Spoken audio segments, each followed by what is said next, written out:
minhas senhoras e meus senhores, a homenagem que o Centro Celso Furtado presta, por meu intermédio, neste momento, ao cientista político Hélio Jaguaribe, tem em vista não apenas o recente transcurso, foi em setembro, dos seus 90 anos, mas as suas aproximações com a obra e o pensamento de Celso Furtado. Segundo o Ricardo Bechovsky, economista de um livro que os senhores conhecem, evidentemente, muito bem, ambos pertenceram a uma mesma corrente, a corrente do nacional-desenvolvimentismo, que foi particularmente ativa no Brasil entre os anos 40 e 1960. Dentro dessa corrente, eles trilharam, Celso Furtado e Hélio Jaguaribe, caminhos mais ou menos análogos, embora distintos. Furtado era um economista de amplas inflexões históricas e políticas, como, aliás, ficou claro nesses depoimentos que se sucederam sobre o seu pensamento. Enquanto Hélio, no sentido oposto, mais correlato, era um cientista político e um sociólogo de amplas inflexões econômicas e historicistas.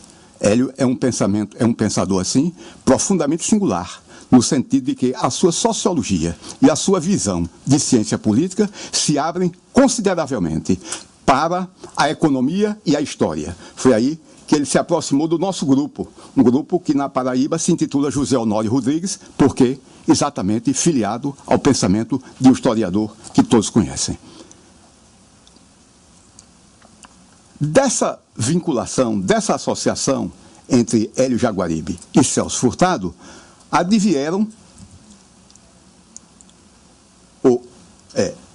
adveio uma obra que eles, até juntos, perfizeram. Há trabalhos dos dois em comum, de Hélio e de Celso. Há, assim, uma aproximação bastante vivencial entre esses dois cientistas políticos, adeptos, como eu já disse, do nacional-desenvolvimentismo. É isso que eu procurarei deixar claro no texto que passo, neste momento, a ler.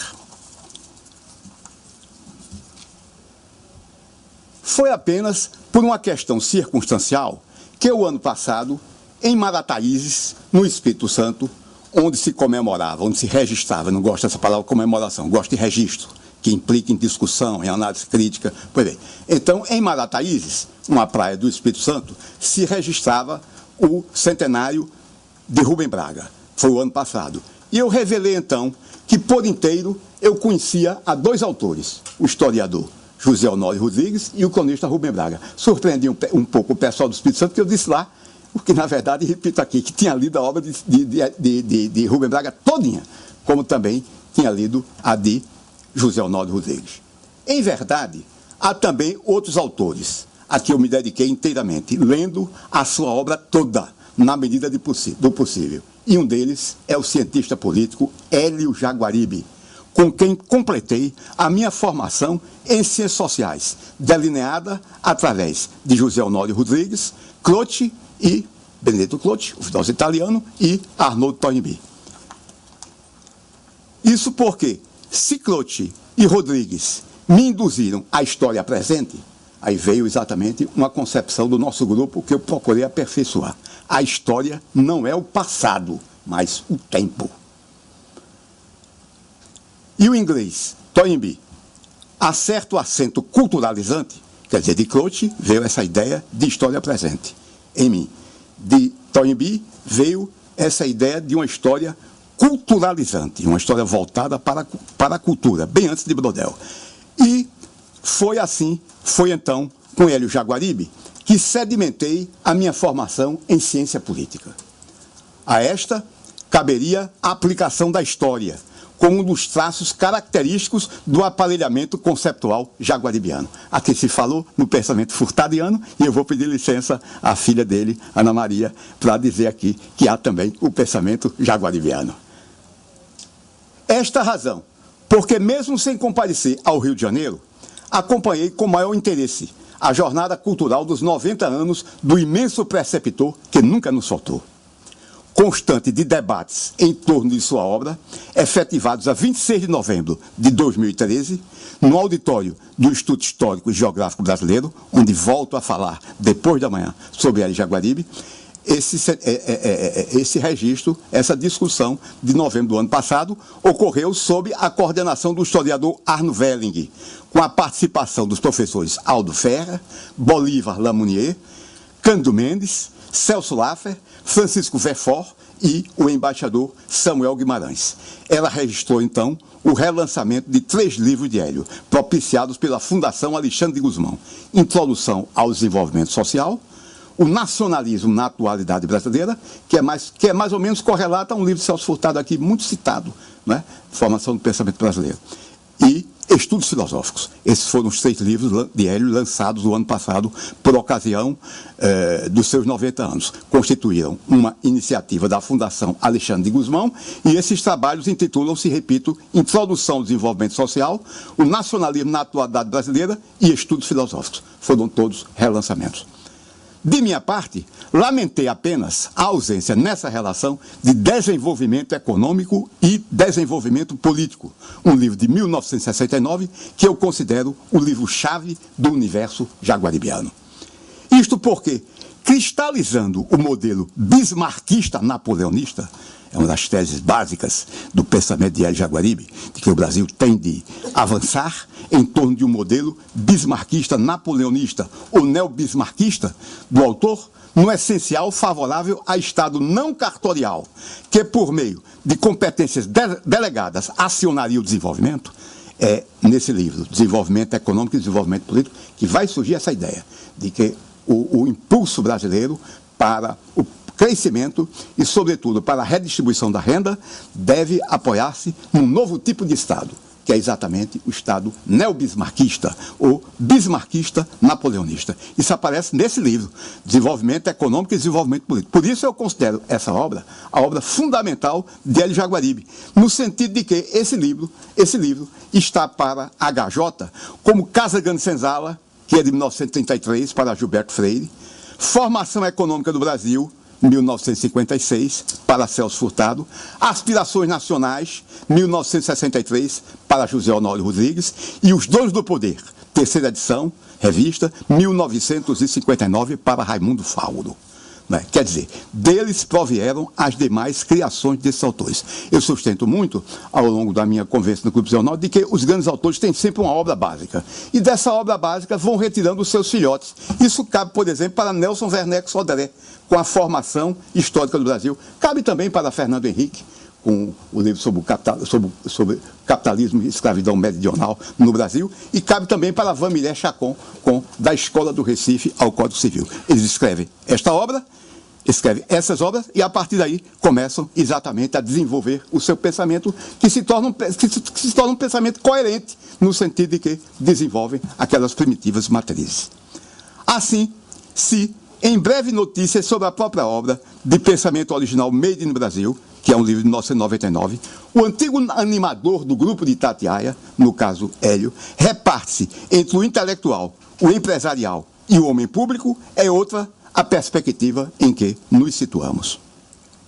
Para nós, colocando o pensamento como eixo de sua posição diante do cosmos, para recorrer a um pensamento de Max Scheler, autor com o qual Jaguaribe guarda muita identificação, Jaguaribe tornou-se um intérprete do Brasil. Quer dizer, temos nele um intérprete da realidade brasileira, como em Celso Furtado, como em Fauro, como em Zé Honório, nesses autores aos quais citei. Isso já se configurava nos cadernos de nosso tempo, e o binômio Itatiaia e Zebe, dos anos 50.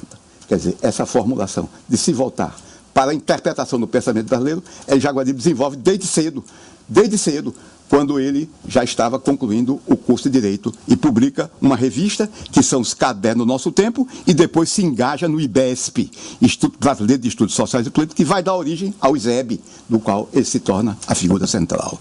Pois bem, o livro que condensa essa orientação, quer dizer, o livro que é Jaguaribe, expressa essas primitivas vicissitudes teóricas e ideológicas do autor é desenvolvimento econômico e desenvolvimento político, o qual, crescentemente precedido por O Nacionalismo na Atualidade Brasileira, que é um livro do Eusébio, de 1958, geraria série de obras comprometidas com a realidade brasileira. Quer dizer, então temos a partir desse livro um veio jaguaribiano que se distende por essas obras que eu passo a citar. Brasil, Crise e Alternativas, que é de 1974. Alternativas do Brasil, que é um livro de 1989. Crise na República, 100 anos depois, Primeiro ou Quarto Mundo, é um livro de 1993. Sociedade, Estado e Partidos na Atualidade Brasileira, 1993. Brasil 2000, para um novo pacto social, 1986. Brasil, Reforma ou Caos, 1989. Brasil, Alternativas e Saída, 2002.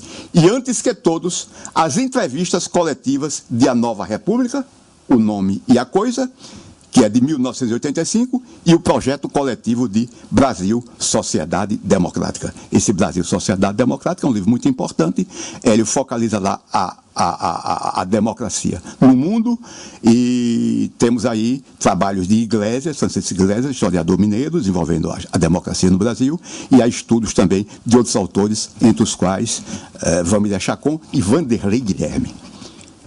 Cada um destes livros em que ele expressou a sua visão do Brasil como intérprete da realidade brasileira, cada um desses livros apresenta especificidades.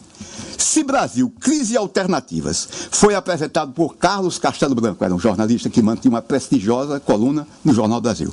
Lá ele disse que esse livro era iniciador da chamada safra da distensão, procurando mostrar que a distensão brasileira vem, antes de se localizar no plano político, vem da área intelectual e ideológica, sendo Hélio um dos seus patronos com esse livro, que é Brasil, Crise e Alternativa. Esse livro também tem uma singularidade, ele foi publicado primeiro na Argentina e só depois aqui. Então, nós temos um livro chamado Alternativa do Brasil, que é esse aqui, onde se apresenta uma rigorosa radiografia do Estado brasileiro, que ele apresenta nesse trabalho como um Estado incompetente, insolvente e corrupto. Esse livro teve para mim um certo sabor, assim, um tanto ácido, porque eu passei o ano de 1987 estudando na USP, realizando lá o meu doutorado, e ele vai chegar lá em 1988, quando eu já tinha voltado para produzir as conferências que resultam desse livro. É um livro muito importante porque desenvolve um dos veios, um dos traços característicos da sociologia jaguaribiana, que é a sua weberiana preocupação com o Estado brasileiro. Segundo ele, repito, nesse livro, o Estado brasileiro é incompetente, insolvente e corrupto. Esse livro é um livro bastante contundente. Calçados por apocalíptica entrevista à revista Veja, de 15 de novembro de 1989, O Espectro do Caos, é o nome da entrevista, que ele deu as páginas amarelas da Veja, em 15 de novembro de 1980, Brasil 2000 e Reforma ou Caos, são livros de uma outra fase da obra dele. Foram interpretados como livros catastróficos, mas esse o seu lado formal. Esses livros foram tidos como livros assim um tanto apocalípticos, né?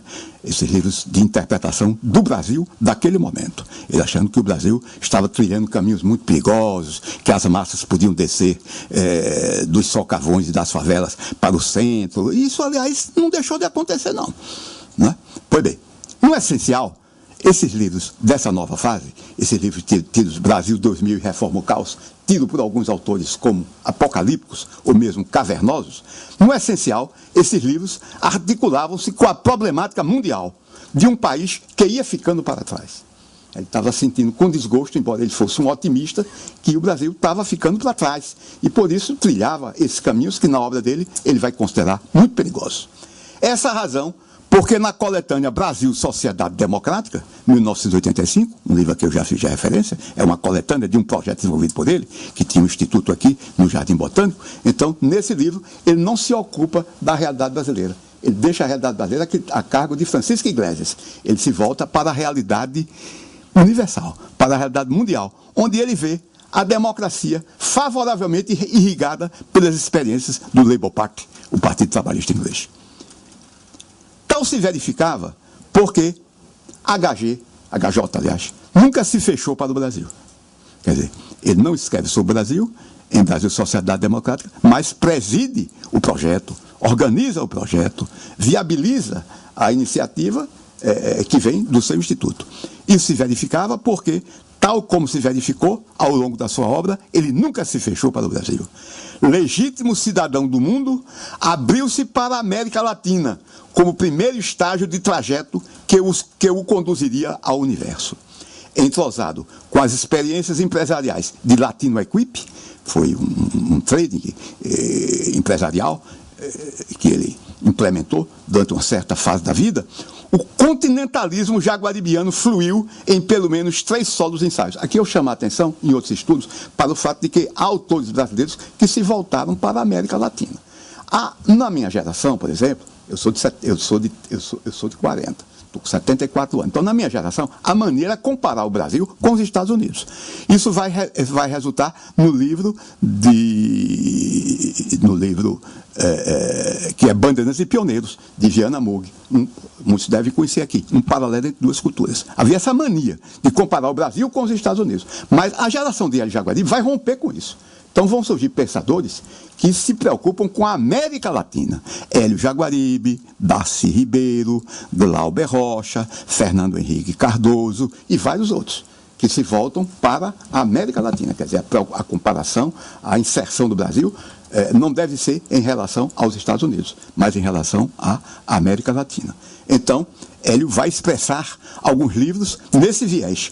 Problemas do Desenvolvimento Latino-Americano, que é de 1967, Crise e Alternativas da América Latina, 1976, e a Proposta Social Democrática, 1989. Celso Furtado está aí dentro desse contexto. Alguém falou aqui, não é, que Celso Furtado ele escreveu primeiro a Formação Econômica do Brasil, logo em seguida, Formação Econômica da América Latina. Só mudou o título, embora o orador que me antecedeu tenha chamado a atenção para a diversidade de análise desses 2 livros. Mas o título é praticamente o mesmo. Formação Econômica do Brasil. Pá! Daqui a pouco, Formação Econômica da América Latina. Quer dizer, isso ocorria numa fase em que os nossos principais pensadores, a que eu já me referi, e a Jaguaribe é um deles, estão se voltando para a América Latina.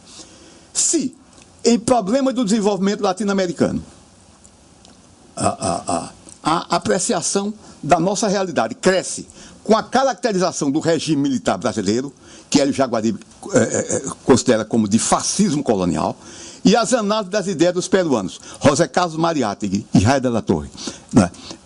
Aqui é um outro livro onde ele se volta para o pensamento latino-americano. Você fechou em 2 minutos? 2 minutos não, mas em 10 eu fecho. Em 10 eu fecho. Em 10 eu estou terminando aqui. 5, pode ser? 7. Ficamos na média. Ficamos na média. Pois bem. Então, Hélio, da parte do Brasil, ele passa para a realidade latino-americana e se volta para pensadores que têm algo a ver com o Brasil. É o caso de Raia de la Torre, da APRA e, sobretudo, José Carlos Mariátegui, com os 7 ensaios da realidade peruana. A América Latina, cuja experiência latino-americana de social-democracia é minuciosamente dissecada com o concurso de pensadores do continente em a proposta social-democrática, representa para Dr. Hélio um patamar para o mundo. Ele partia da América Latina para chegar ao mundo. Datam daí as criações universalizantes do livro Novo Cenário Internacional, Conjunto de Estudos, 1986, o Ciclópico, um estudo crítico de história, 2 volumes, 2001, e Brasil, Mundo e Homem na Atualidade, 2008.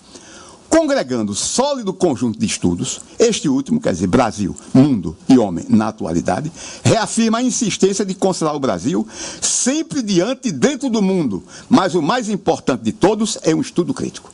Esse é o livro mais importante de Hélio Jaguaribe, né?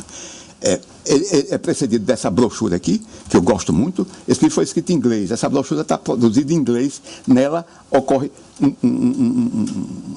uma variável jaguaribiana muito produtiva, que é o conceito de modernidade. Está nesse livro que me parece ter precedido um estudo crítico da história. Nele, o conceito de modernidade se encontra magistralmente modernizado como antecipação das mais de 1000 páginas de um estudo crítico da história, onde 2 passagens me chamaram a atenção. O problema do culto dos mortos, onde ele chama a atenção para o fato de que a sociedade humana montou-se em cima do culto dos mortos, e a finalidade do direito romano, porque lá, num certo momento, ele diz assim: Roma conquistou o mundo através das legiões, mas foi através do primado da lei.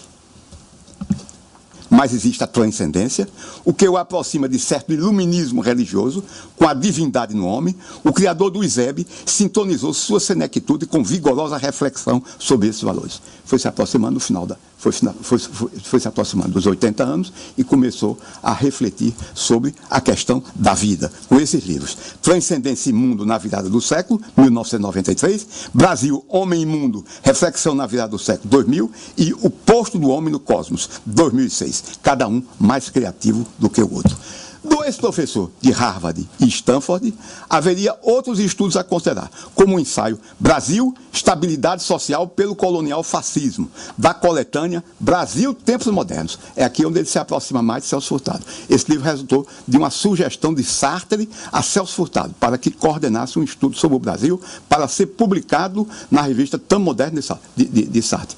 Celso Furtado coordenou o estudo e procurou colaboração em vários pensadores: Hélio Jaguaribe, Verfort, Fernando Henrique Cardoso, Florestan Fernandes, José Leite Lopes, Otto Maria Carpo, Jean-Claude Bernardet, que cuidou da parte de cinema, e Antônio Calado, que cuidou da parte de literatura. Esse é um livro muito rico, né? É um livro de 1967. Esse livro cimenta as ligações entre Celso Furtado e Hélio Jaguaribe. É um livro que foi coordenado por Celso Furtado, que recorreu a Hélio Jaguaribe para focalizar a política no Brasil. É aqui que Hélio sustenta a tese de que o modelo brasileiro de 64, esposado pela ESG, é um modelo colonial fascista. Estou terminando. Introdução ao Desenvolvimento Social, 1979-2013, do qual o autor se valeu para a intervenção do 3º Seminário Paraibano de Cultura Brasileira, de que resultou a coletânea Brasil, Tempo e Cultura 3, onde a Conferência de Hélio se intitula História e Política com abordagem crítica. Esse livro visa a situar os problemas de uma sociedade não repressiva, como especificado no subtítulo da primeira edição. Ele achava que havia uma sociedade mundial que estava se aproximando de uma configuração não repressiva, a sociedade sueca.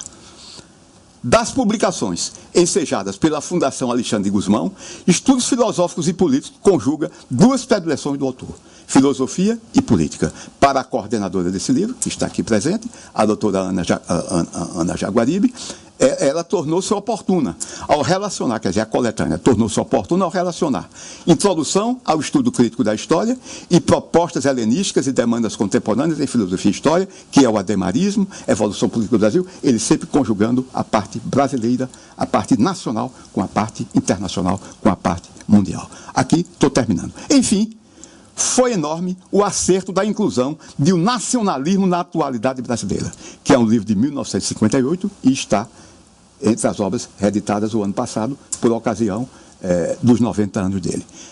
Esse livro foi resultado de uma iniciativa, ou de uma editoração da Fundação Alexandre de Gusmão. Esse ensaio, Nacionalismo na Atualidade Brasileira, que foi publicado pelo ISEB em 1958, e sobre o qual oportunamente eu me pronunciarei, representa o espírito contra o Leviatã, ou seja, a plenitude da vocação crítica jaguaribiana, que com ele afrontou a intolerância juvenil da UNE e as maquinações do sociólogo Guerreiro Ramos. Enquanto a primeira, a UNE, esse livro saiu, sabe o que aconteceu? A UNE pediu explicações ao ISEB sobre o livro. E depois engrenou uma passeata de estudante aqui para queimar o livro de Hélio Jaguaribe, tendo como suporte Guerreiro Ramos, que estava procurando conquistar o ISEB com base no pensamento bastante discutível de que já fizemos a Revolução de Fevereiro, agora vamos fazer a Revolução de Outubro. Guerreiro é um nome de muito valor, mas estava considerado pelo modelo soviético, né? Aí atacou, aí levou os estudantes a exatamente afrontarem esse livro de Hélio, né? Pois bem, com o nacionalismo na atualidade brasileira, a HJ não fez senão considerar o nacionalismo como categoria histórica, que é indispensável naquele momento, necessariamente passaria. O que ele achava era isso, é que o nacionalismo era muito importante, mas era uma categoria histórica e como tal passaria, como aliás passou. Não passou? O Nacional Desenvolvimentismo não passou? Pois bem. E a Petrobras, como senhora de monopólio, que se flexibilizaria para melhor rendimento da empresa. O que ele propôs no livro foi isso. Mas, na época, o nacionalismo estava muito exaltado, né? O sentimento nacionalista era muito virulento e gerou exatamente outras interpretações. O que a HG tinha em vista eram os contratos de risco e concessões na área de petroquímica, que o futuro confirmaria.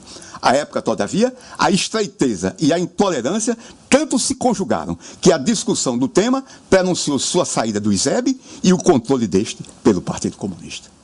Aí eu participei de uma conversa onde uma professora que pertenceu ao partido, Maria Tetos, foi muito minha amiga, ela revelou que isso constituiu um erro, né? Houve a famosa reunião de 58 e lá conseguiram afastar ele de Jaguaribe, que teve a seu lado figuras de muito relevo, como, por exemplo, Anísio Teixeira.